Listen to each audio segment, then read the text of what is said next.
Meron pong presidente na inaaksuhan na gumagamit ng pinagbabawal na gamot, hanggang ngayon hindi po pinagsisinungalingan.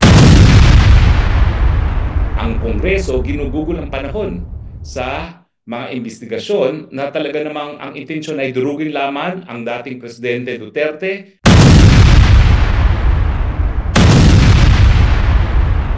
Welcome back po sa Pilinpo TV. Nako, lumabas na nga po ang kinakatakutang dokumento ng Quadcom at ng Good Government Committee na pinakahihintay naman ng mga supporters ni VP Sara. Ewan ko na lang kung hindi pa mapahiya at tumigil ang House of Representatives sa mga hearing nila at nagsasayang lang sila ng pera ng taong bayan. Ihatid po sa atin ng balitang yan ni Attorney Harry Roque. Kung hindi pa ho kayo nag-subscribe, pakiclick na po ang subscribe button. Hit the notification bell para lagi kayong updated pag may bago tayong i-upload. And paki-like and share na rin po ang video na ito kung inyong nagustuhan. And once again, suportahan po natin ang ating local tourism. Okay, wag na po natin patagalin. Ito na po. Now, anyway, ano pong pag-uusapan natin? Well, alam nyo, naghain ng complaint, ng impeachment complaint, ang mga dilawan. Nakakalungkot po, no? Kasi ito talaga yung ebidensya ng dilawan, mga Laila de Lima, ang Liberal Party, Akbayan, ang Magdalo, lahat po sila nagsama-sama na kay Marcos Jr. para talagang labanan ang sambayanang Pilipino. Take note po, sa tingin ko po hindi ito laban ng Duterte at Marcos. Ito po ay laban ng sambayanang Pilipino dahil mali pong nangyayari ngayon sa ating bansa. Meron pong presidente na inaaksuhan na gumagamit ng pinagbabawal na gamot, hanggang ngayon hindi po pinagsisinungalingan. Hindi naman siya gumagawa ng kahit anong hakbang para mapasinungalingan din yung paratang sa kanya, gaya ng pagkukuha ng hair follicle test. Napakatindi po ng problema pagdating sa walang tigil na pagtaas ng presyo ng bilihin, kakulangan ng trabaho at mababang sweldo. Ang Kongreso ginugugol ang panahon sa mga investigasyon na talaga namang ang intensyon ay durugin lamang ang dating Presidente Duterte, ang kanya anak na si VP Sara at ang kanilang mga kaalyado, kasama na ako doon. Tama ba yun? Inaasahan natin ng Kongreso ang magbibigay ng pulisiya para lutasin ang ating mga problema, inuubos ang panahon at resources para sa politika. So ako po'y naninindigan na yung impeachment complaint po yan ay kabahagi talaga yan sa mulat-mula nung plano ng Marcos administration na manatili sa kapangyarihan. Dahil alam naman natin na kahit anong gawin nila, kahit anong putik ang ibato nila kay VP Sara, siya pa rin ang nangunguna sa mga surveys kung magkakaroon ng eleksyon ngayon. Mantakin nyo, kung naniniwala ang tao dun sa putik na binatunan nila kay Inday Sara, nangungulelat na ngayon dapat si Inday Sara, gaya ng nangyari kay VP Binay noon. Pero wala kasing katunayan doon sa binabato kay VP Sara ngayon. Yung kay VP Binay, nagkaroon tayo ng mga videos, no, nung Mala Disneyland na property sa Batangas. Ibig sabihin, hindi ko alam kung talaga nangurakot si VP Binay, pero marami talagang property na hindi natin maintindihan kung paano na-acquire. So sa tingin ko, hindi lang paninira yung nangyari, kung hindi kasi meron din talaga siyang dapat i-explain sa taong bayan. Kaya gumana yung paninira. Pero kay VP Sara, ano namang ibabato mo sa kanya na graft and corruption? Anong ebidensya ninyo? Ako po ang testigo, nagpunta ako dun sa bahay ng tatay niya sa Davao. Tatapatin ko po kayo. Hindi ako pwede tumira doon. Ay nako, malungkot po. Siguro po ako ay medyo creature of comfort, pero hindi po ako mapaniwala na isang tao na naging presidente ay doon nakatira. Ganun pong kahambol ang tirahan ni dating presidente Rodrigo Roa Duterte, at ganyan din ang pamumuhay ni Inday Sara Duterte. May balik ko lang po doon sa hindi kailangan magpailiwanag. Hindi kailangan magpaliwanag ni VP Sara. Unang-una po, ang kailangan magpaliwanag dito ngayon, yung presidente natin. Kasi maraming nawawalang pera. At yung aligasyon ng paggamit ng pulburon. Yun lang po. Wala po siyang bahay dito sa Maynila, siya ay nangungupahan lamang. Sa totoo, sa magandang subdivision, pero yung bahay na nakuha niya, inaanay. Narating na po ako doon. Inaanay na po at talagang wala silang magawa, no? Dahil luma na yung bahay, kahoy lamang at ang problema talaga nila, kahit anong imape ko nila dyan, talagang unti-unti nang kinakain ng mga anay, no? So, anong maibabato nilang graft and corruption dyan? Ngayon, lilinawin ko po, ngayon lang lumabas yung COA report para sa 2022 kung saan ginamit yung 125 confidential fund na iniimbestigahan ng Kongreso. Alam niyo ba ang laman ng COA report? Nagkaroon po ng unqualified opinion. Ano ibig sabihin ng unqualified opinion ng COA? Ibig sabihin wala silang nakikitang irregularidad sa pamamaraan na ginamit ng Office of the Vice President noong 2022.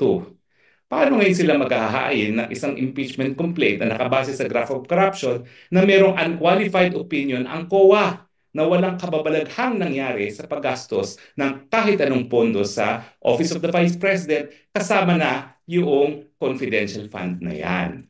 So, isa po kasi yan doon sa kinikilala nating basehan para mag-impeachment, graft and corruption. Pero dahil ang COA po ang talagang ahensya ng gobyerno na binigyan ng kapangyarihan sa ating saligang batas, hindi lang sa ating mga ordinaryong batas para pasiguraduhin na ang paggastos ng pondo ng mga taong gobyerno ay sang-ayon sa batas. Yang unqualified opinion na yan dapat kilalanin hindi lamang ng hukuman kundi ng impeachment court din. Dahil hindi naman po pwedeng si Luistro at si Abante at si Fernandez ang magsasabi na mali ang paggagastos o kaya yung Chua na mali ang paggagastos ng confidential fund. O ayan, Quadcom, Good Government Committee, makinig kayo.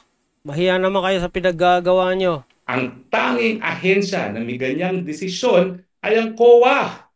Nagsalita ng COA. So ano pa ngayon ang inangawa nyo dyan? Ibig sabihin, itong oras na ginugol at saka yung pera na ginugol para sirain si VP Sara ng Committee on Good Government, wala, baliwala. Kasi binura lahat ng kahit anong aligasyon ng maling paggasto sa confidential fund sa pamamagitan ng paglabas ng unqualified opinion. Yan po ibig sabihin ng unqualified opinion. Siguro po itong unqualified opinion ay talagang patunay na mga investigasyon na ginagawa ng Kongreso ay para siraan lamang ang mga Duterte. Bakit? Kasi nga gusto nila Marcos forever. Ang pagkakamali natin mga nabudol mukhang genetic. Yung kagustuhan ng mga Marcos na manatili sa kapangyarihan, magpasasa sa pwesto at lumabag sa karapatang pantao. Mukhang genetic. Ayaw ko sanang sabihin yan Di ba noong eleksyon, dinidepensa ko pa nga si Bongbong Marcos Jr. na sinasabi kong kasalanan ng ama, hindi kasalanan ng anak. Pero ngayon, mukhang genetic po talaga. Kung ano ang puno, siya din ang bunga. Attorney, pati yata yung korupsyon. Mukhang genetic din. Daming nawawalang kaba ng bayan ngayon. Hindi naman po pwede nga daw na magbunga ng mangga ang puno ng santol. So yan po ang lesson sa ating kasaysayan. Ang pagnanasa na manatili sa kapangyarihan forever, ang pagnanasa sa kaba ng bayan ay talaga pong nasa pagkatao ng ilang mga pamilya. Pero mabuting balita po ngayon, wala na po silang maibabato kay VP Sara. Dahil yung unqualified opinion na yan, that is a period to all controversies. Balikan na lang nga natin yung sinabi ni Ombudsman Martires nung siya nagtestigo sa House para sa budget ng Ombudsman's Office. At ang sabi niya talaga, kaya nga confidential fund yan Hindi yan dapat dinidiscuss. Kaya nga may mga code name ang mga kumukuha ng confidential fund, hindi dapat makilala kung sino sila. Di ba kayo nanonood ng mga television series o kaya movies na talagang kapag ikaw ay secret na merong mission, hindi ka nagpapakilala kung sino ka? Ito po yung video na related sa sinasabi ni Attorney Roque. Courtesy of Pinas News. Specific kung saan nyo itong ginagamit itong confidential fund para po sa information po ng ating taong bayan. So may mga resibo po ba na sinasubmit sa COA at gaano ka-regular ito na ibinibigay for audit? Mr. Chair. Your Honor, please. Pag na-require niyo po ang isang ahensya ng gobyerno na may confidential fund na mag-submit ng resibo, ay hindi na ho confidential fund yun. Kasi Mr. Chair, gusto ko lang pong gusto ko lang pong doon. Kasi nire-require po yon ng joint circular. So hindi po pwedeng kasi meron po tayong joint circular 2015 regarding sa confidential fund. Pero hindi po nakakatawa na sabihin natin na hindi tayo nagsasubmit ng mga resibo. So I beg to disagree po, no. Kailangan din natin mag-follow po doon sa JC 2015.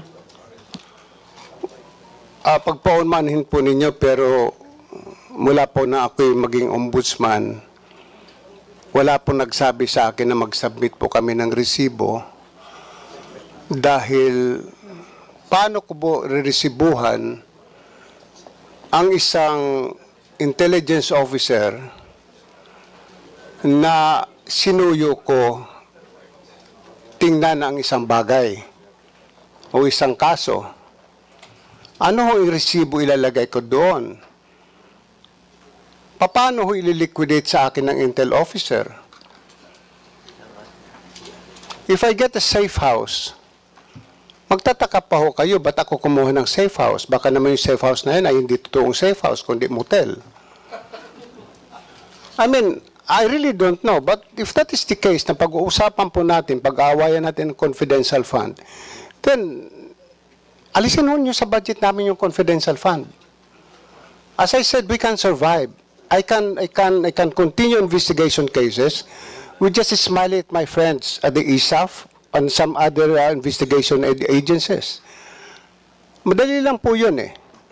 I call my friends in the provinces, I call some police officers in the provinces, I ask them for their support. Ayan, na-real talk kayo ni Ombudsman. Tuloy po tayo kay attorney. Ang clean off, yung kumbaga, ang unqualified opinion is a certification. Walang anomalya sa paggastos ng boto. Ngayon, kung sasabihin natin na mali yung confidential fund na walang actual liquidation, abay, habulin natin lahat ng confidential fund. Ang pinakamalaking confidential fund, Office of the President, 4.5 billion pesos. Wow, laki pala ng confidential fund ni Ngagba. 4.5 billion pesos. Samantalang yung hinahabol nila kay VP, 125 million. Oo nga pala ha. Pinupuntirya rin nila yung 40 million pesos na di umano ay travel expenses ni Inday Sara. Sa tingin ko yung taon na nakalipas na 2023, no? Bakit kayo magreklamo? 40 million, number 2 official of the land. Ikumpara nyo kung magkano hinihingi ngayon ni Marcos Jr. for travel. 1.04 billion pesos.